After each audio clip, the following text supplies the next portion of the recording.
والسلام علی رسول اللہ اعوذ باللہ السمیع العلیم من الشیطان الرجیم بسم اللہ الرحمن الرحیم۔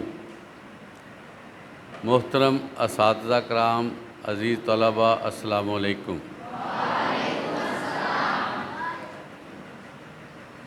اساتذہ کرام اور جملہ طلباء کو میری طرف سے پیشگی عید مبارک۔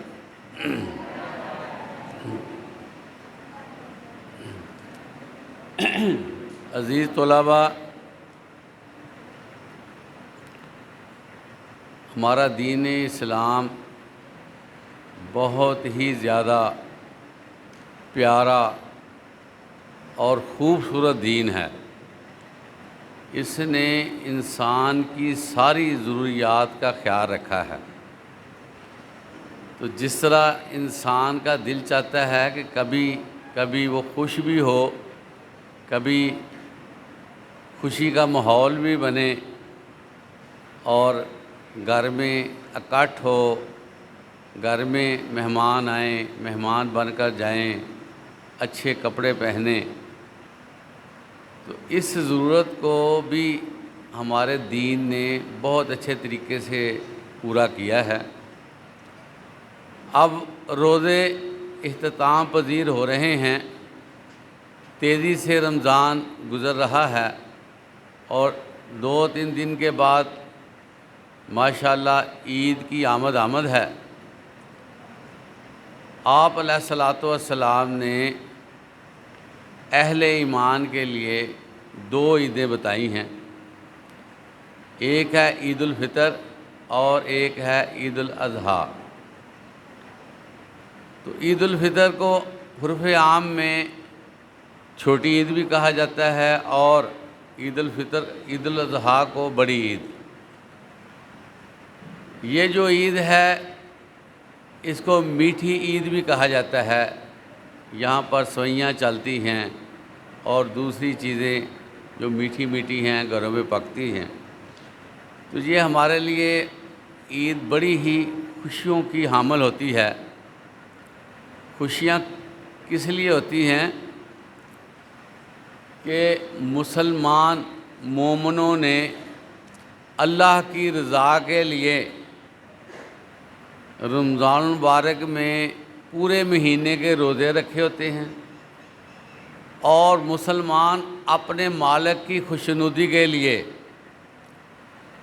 صبح صادق سے لے کر شام تک وہ کچھ نہیں کھاتے رہے، پانی کا گھونٹ انہوں نے اندر نہیں جانے دیا، اور سخت گرمی میں بھی اپنے آپ کو انہوں نے کنٹرول کیا اور اللہ کی رضا کے ساتھ اپنے آپ کو منسلک رکھا۔ اللہ تعالیٰ کو مومن کے روزے بڑے پسندیدہ ہیں، اس لیے فرشتوں نے جب کہا کہ فلاں بندے نے روزہ رکھا ہے، اے اللہ حکم کیجئے کہ میں کتنا ثواب لکھوں، تو اللہ تعالیٰ نے فرشتے کو یہ کہا کہ اے فرشتو، میرا بندہ میرے لیے بھوکا پیاسا رہا، میرے بندے نے میرے لیے صبر کیا،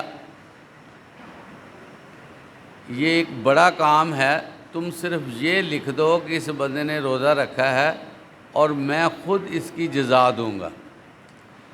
اب یہ جو روزے کی جزا ہے نا، یہ اللہ کے علاوہ کسی کو پتہ نہیں ہے، اور پتہ نہیں کتنی بڑی جزا ملنی ہے۔ تو اللہ تعالیٰ سے دعا ہے کہ اللہ تعالیٰ ہمارے سارے روزوں کو قبول کرے، اور اپنی ذات سے ہمیں ڈھیر ساری رحمت دے اور اس کا بہت زیادہ اجر دے۔ عزیز طلباء، اب اللہ تعالیٰ کا یہ ذہن ہے، یہ دل ہے، اللہ تعالیٰ نے یہ عید اس لیے بنائی ہے کہ جو بندے روزہ دار رہے ہیں، میں ان کو عید کے دن ان کی مزدوری دے دوں، میں ان کا اجر دے دوں۔ اس لیے یہ عید جو ہے یہ مزدوری لینے والا دن ہے، اجر لینے والا دن ہے۔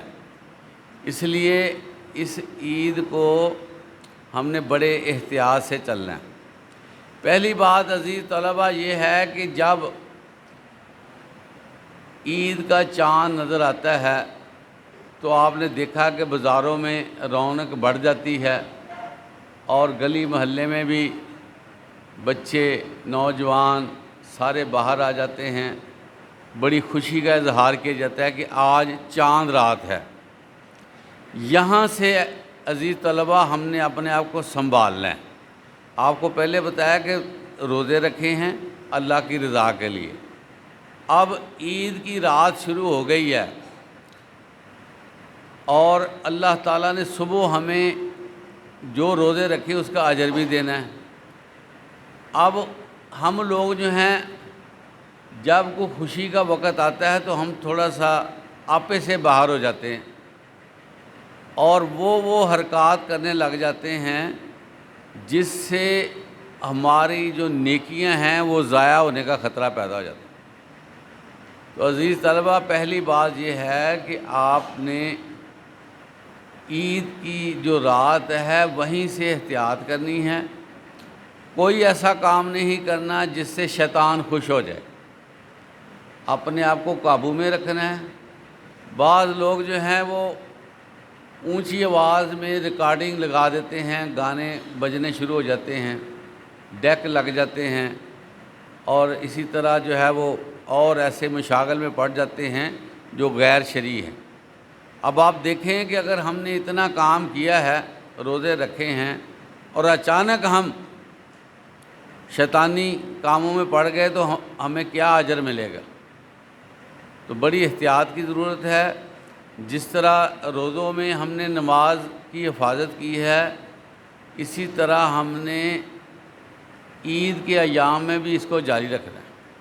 تجربے میں یہ آیا ہے کہ جو ہی عید کا چاند نظر آتا ہے مسجدوں کی رونق کم ہو جاتی ہے، اور پھر وہی نمازی رہ جاتے ہیں جو پہلے دن عید سے روزوں سے پہلے ہوتے ہیں۔ تو روزوں کا مقصد اللہ تعالیٰ نے یہ بنایا ہے کہ تاکہ تم پرہیزگار بنو، تاکہ تم صحیح مومن بنو۔ اگر ہم مومن نہ بن سکے، اگر ہم پرہیزگار نہ ہو سکے تو بتائیں روزے رکھنے کا فائدہ کیا ہے؟ اس لیے آپ نے پہلے سے زیادہ احتیاط کرنی ہے کہ کہیں ہماری ساری نیکیاں اللہ نہ کرے ہمارے کسی عمل سے، ہماری زبان سے، ہماری کسی حرکت سے ضائع نہ ہو جائے۔ اور جس طرح آپ نے رمضان میں نمازوں کی پاسداری کی ہے، اسی طرح باقی دنوں میں بھی کرنی ہے۔ عزیز طلبہ، انسان سے کچھ غلطیاں، کچھ کوتاہیاں نہ چاہتے ہوئے ہو جاتی ہیں، اس لیے جو بندے روزے رکھتے رہے ہیں ان کے لیے صدقۃ الفطر بھی ہوتا ہے۔ اور صدقۃ الفطر کیا ہے کہ روزے میں کوئی کوتاہی ہو گئی ہے، کوئی منہ سے بات نکل گئی ہے، کوئی غلطی ہو گئی ہے، تو اللہ تعالیٰ ہمیں اس صدقے کے عوض معاف کر دے۔ اس لیے عید سے پہلے پوری فیملی نے صدقۃ الفطر ادا کرنا ہوتا ہے۔ حتیٰ کہ عید کی رات اگر کوئی بچہ بھی پیدا ہو جاتا ہے اس کا بھی صدقۃ الفطر ادا کرنا پڑتا ہے۔ اگر گھر میں کوئی مہمان ہو اس کا بھی صدقۃ الفطر، اگر کوئی نوکر ہو اس کا بھی صدقۃ الفطر دینا پڑتا ہے۔ اور عام طور پر صدقۃ الفطر کا اعلان ہو جاتا ہے کہ کتنے پیسے دینے ہیں۔ تو اس مرتبہ بھی جو اعلانات ہوئے ہیں اس میں 150 روپے کا بھی اعلان ہوا ہے کہ فی کس 150 روپیہ، اور 175 اور 200 تک ہے۔ تو یہ صدقہ ہوتا ہے، اس میں زیادہ بھی دے دیا جائے تو کوئی حرج والی بات نہیں ہے۔ تو یہ ہر بندے نے صدقہ عید سے پہلے دینا ہے۔ عید ہم نے کیسے پڑھنی ہے عزیز طلبہ؟ عید جو ہے یہ مسلمانوں کا شعار ہے۔ شعار کا مطلب ہوتا ہے نشانی ہے۔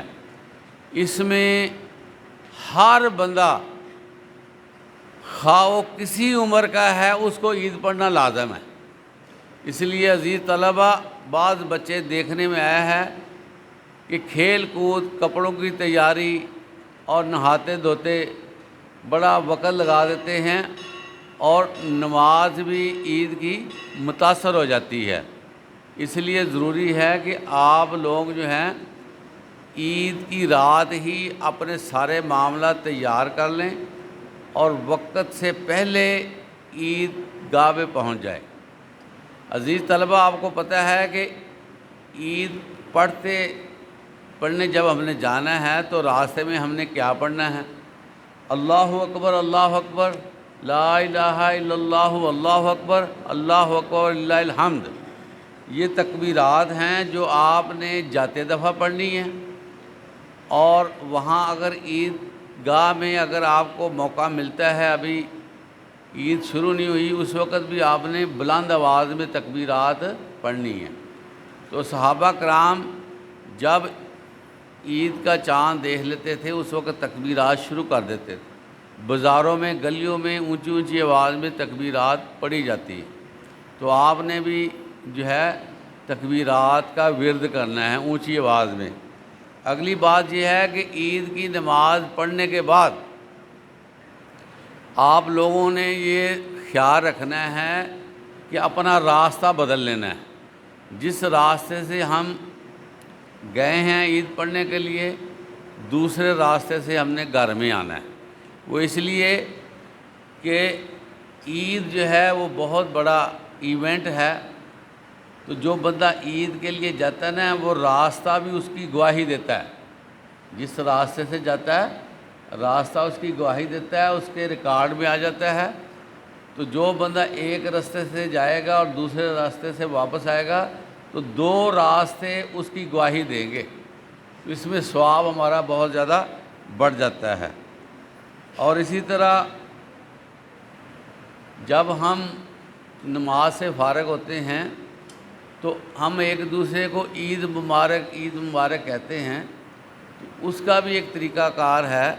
جب ہم ایک دوسرے سے گلے ملیں تو کیا لفظ کہنے چاہیے؟ تقبل اللہ منی و منکا، تقبل اللہ منی و منکا۔ یہ دعا کرنی چاہیے کہ یا اللہ میری طرف سے اور سامنے بھائی والے کی طرف سے اس کو قبول فرما۔ یہ ہے گلے ملنے کا طریقہ، تاکہ اس کا بھی ہمیں ثواب ہو۔ تو اس کے علاوہ عید کی نماز بڑی اہم ہے، لیکن عزیز طلبہ، نماز کے بعد دعا مانگنا بھی اسی طرح لازم ہے جس طرح جو ہے وہ عید کی نماز ہے۔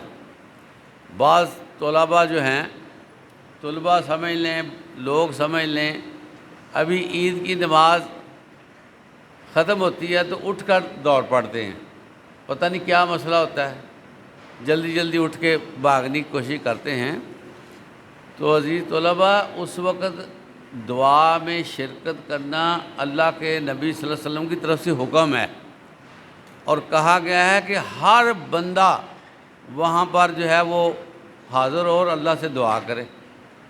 اس کے علاوہ عزیز طلباء، آپ کو یہ بھی پتہ ہے کہ ہر گھر میں اللہ نہ کرے کوئی نہ کوئی فوت ہوا ہوتا ہے، جیسے دادی دادا ہیں، نانی نانا ہیں، یا والدین ہیں، یا بھائی ہیں، کوئی اور ہیں، عزیز ہیں، تو عید کے موقع پر ہرگز نہیں ان کو بھولنا چاہیے۔ یہ بہت اہم وقت ہوتا ہے۔